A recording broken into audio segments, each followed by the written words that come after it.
Mardi, seorang supir ambulan, bekerja sudah 10 tahun lamanya.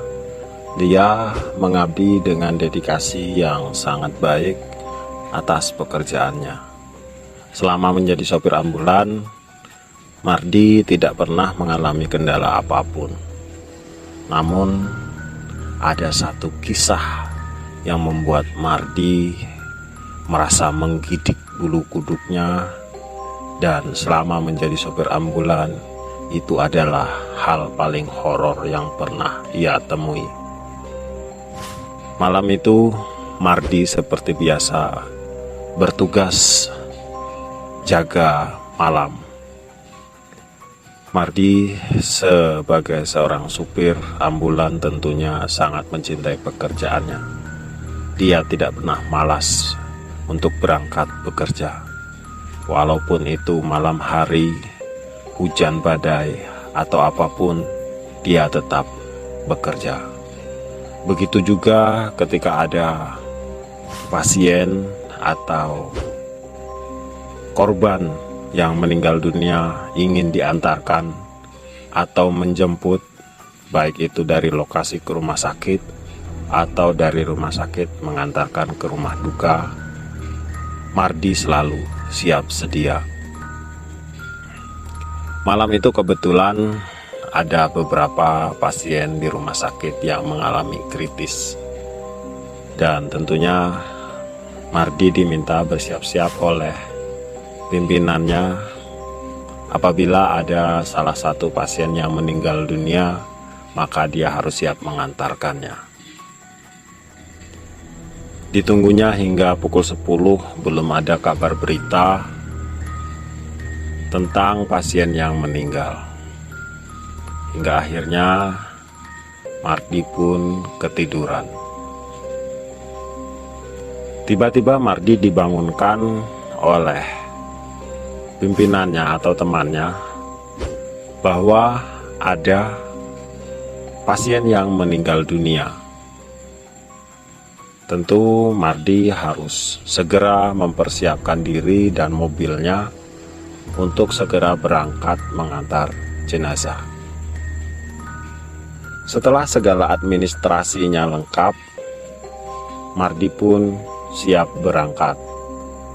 Sambil menunggu jenazah datang atau keluar dari ruangan, Mardi memanasi mobilnya. Hal yang ditunggu Mardi pun tiba. Keluarga pasien bersama rombongan jenazah tiba. Tanpa bicara, tanpa bertanya, Mardi langsung menyuruh seluruh keluarga memasukkan jenazah pasien langsung ke mobil. Setelah jenazah dimasukkan ke dalam mobil dan ditemani beberapa keluarga, Mardi pun berangkat menuju lokasi kediaman pasien. Seperti biasa, Mardi tidak pernah ditemani oleh siapapun dalam mengantarkan jenazah. Dia selalu berangkat sendirian atau bekerja sendirian. Hal itu sudah biasa dilakukan oleh Mardi selama 10 tahun dia bekerja. Di dalam perjalanan, Mardi tidak banyak bertatah karena dia tahu keluarga sedang sedih. Keluarga korban yang ikut di dalam mobilnya pun semuanya diam tanpa bicara. Namun diamnya kali ini berbeda dengan diamnya pasien-pasien yang biasanya. Semua keluarga pasien diam dan dengan tatapan yang kosong. Biasanya walaupun dalam keadaan duka, pasien masih bersedia mengobrol, baik itu mengobrol dengan Mardi atau mengobrol sesama mereka keluarga, atau bahkan ada yang masih menangis. Namun kali ini sangat berbeda. Mereka semua terdiam, seolah-olah tatapan mereka kosong dan pikiran mereka kosong. Mardi pun tidak berani bertanya karena mungkin keluarga masih dalam keadaan berduka. Alamat yang dituju adalah desa di luar kabupaten tempat rumah sakit Mardi bekerja. Tentu Mardi sudah diberi alamat oleh rekannya atau pimpinannya sebelum dia berangkat. Jadi Mardi tidak perlu menanyakan tentang alamat dari jenazah korban. Waktu itu menunjukkan pukul 12 malam. Mardi terus memacu mobilnya dengan kencang dan membunyikan sirine. Mardi pun terus menyetir dengan perasaan aneh karena para keluarga jenazah masih terus terdiam tanpa kata. Tentu Mardi hafal jalan yang akan ditujunya karena Mardi sudah pernah ke desa yang dituju.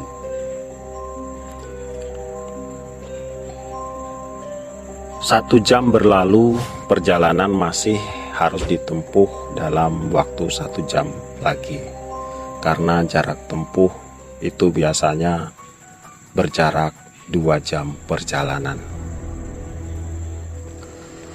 Mardi merasa jalan yang ditujunya sedikit berbeda dengan yang pernah dia lalui. Namun Mardi masih berpikir positif. Mungkin saja jalan yang dia lalui itu sudah berubah keadaannya karena Mardi sudah hampir 1 tahun tidak melewati jalan tersebut.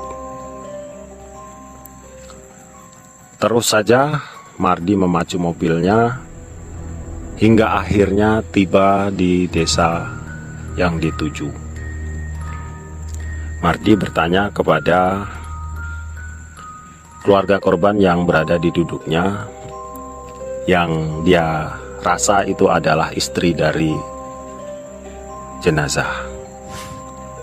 Dilihatnya keluarga korban tersebut masih muda dan berparas lumayan cantik. Mungkin jenazah atau pasien yang meninggal dunia adalah pria yang masih muda. Mardi pun bertanya, rumahnya yang sebelah mana? Sang keluarga menjawab, lurus saja. Namun dengan tatapan yang masih menghadap ke depan tanpa menoleh sedikit pun. Mardi pun masih terus memacu mobilnya hingga tiba di sebuah pertigaan. Mardi pun bertanya lagi, yang kanan atau yang kiri, katanya. Keluarga korban pun menjawab, yang kiri, tanpa menoleh sedikit pun. Lagi-lagi hal yang membuat Mardi mulai agak aneh dengan keadaan keluarga korban. Di belakang jenazah juga ditemani oleh 2 orang keluarganya, yang mungkin adiknya atau keponakannya, 2 orang laki-laki, dan mereka pun dalam keadaan yang sama. Sejak berangkat dari rumah sakit, mereka hanya terdiam tanpa berkata sepatah kata pun. Namun Mardi masih berpikir positif. Selanjutnya tibalah Mardi di sebuah rumah yang kemungkinan itu adalah rumah duka. Dilihatnya sudah banyak orang menunggu di sana, dan Mardi pun bertanya, apakah ini rumahnya? Dan keluarga korban pun menjawab, Iya. Mardi pun lalu berhenti dan memarkirkan mobilnya mundur hingga ke teras rumah. Lalu Mardi membuka pintu belakang mobil ambulans dan menyuruh beberapa orang untuk mengangkatnya. Lagi-lagi keanehan terjadi.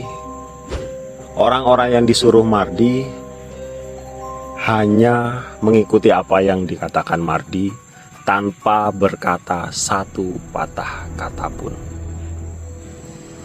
Mardi merasa aneh. Suasana begitu hening, tanpa ada satu suara apapun di sana. Orang-orang yang duduk dan bertakziah pun tidak ada yang berkata sepatah kata pun. Mardi mulai merinding bulu kuduknya. Apakah ini memang budaya mereka atau ada sesuatu hal yang terjadi di sini?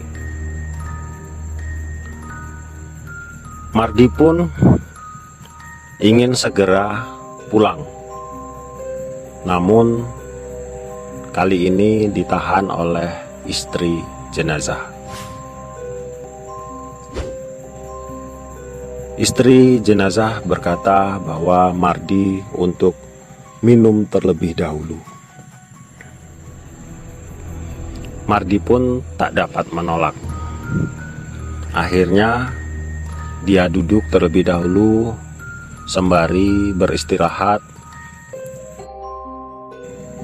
sebelum dia kembali pulang.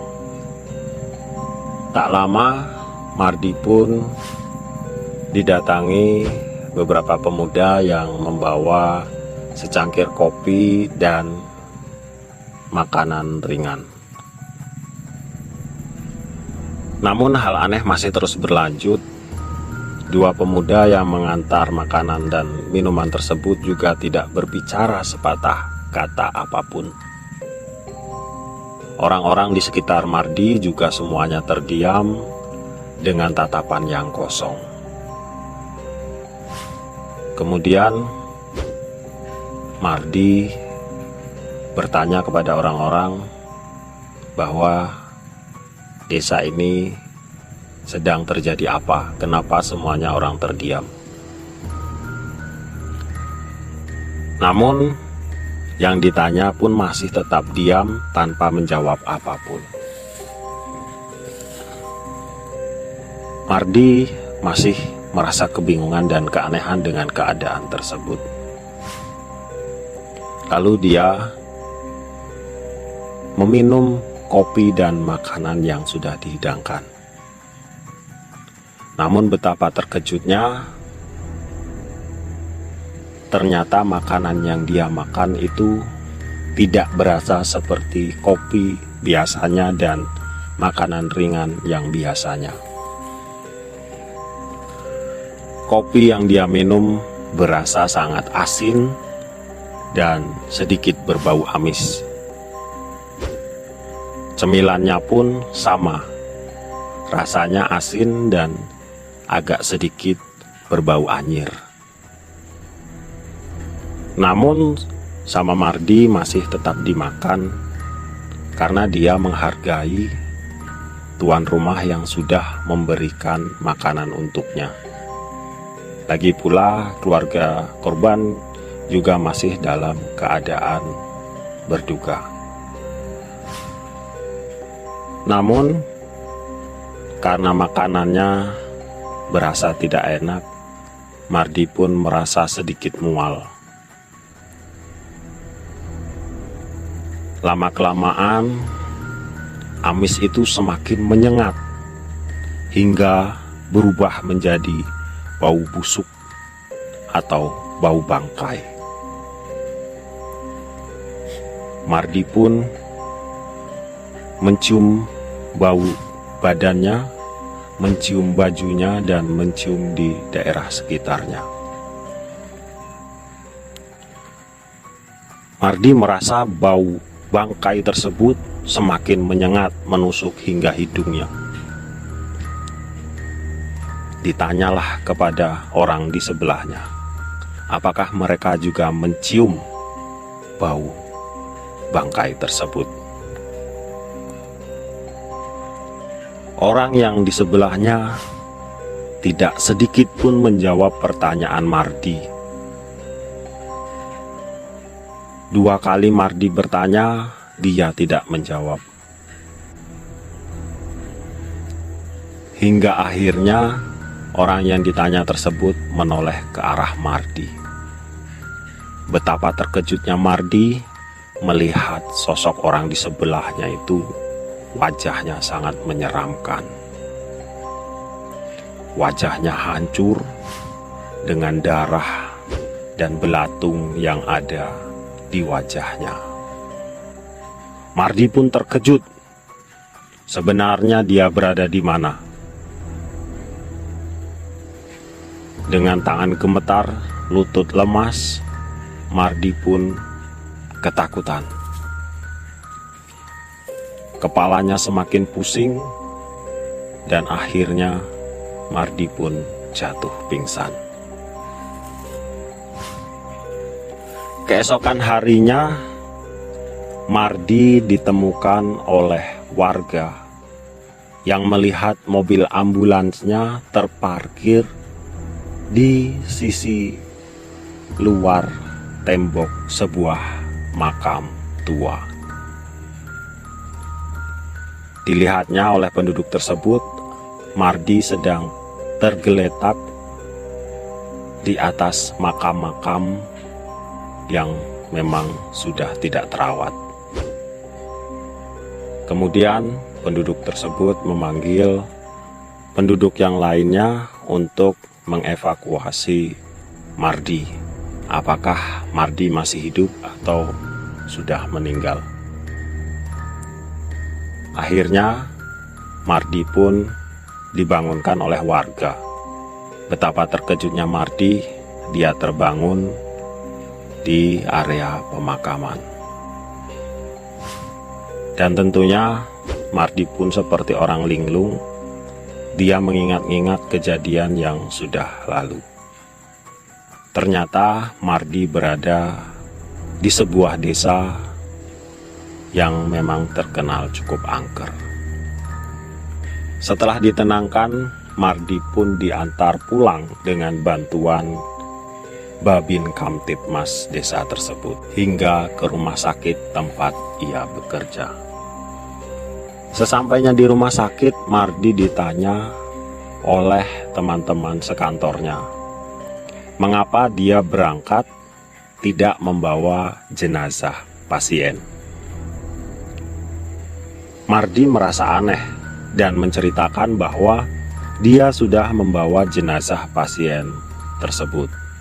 Namun sekali lagi teman-teman Mardi menyanggah bahwa jenazah pasien tidak dibawa oleh Mardi dan Mardi justru berangkat dalam keadaan mobil ambulans yang kosong. Dan beberapa saksi mengatakan melihat Mardi melaju kencang sambil menghidupkan sirene pada malam itu. Lalu Mardi pun berpikir bahwa dia sudah dikerjai oleh penunggu makam keramat tersebut.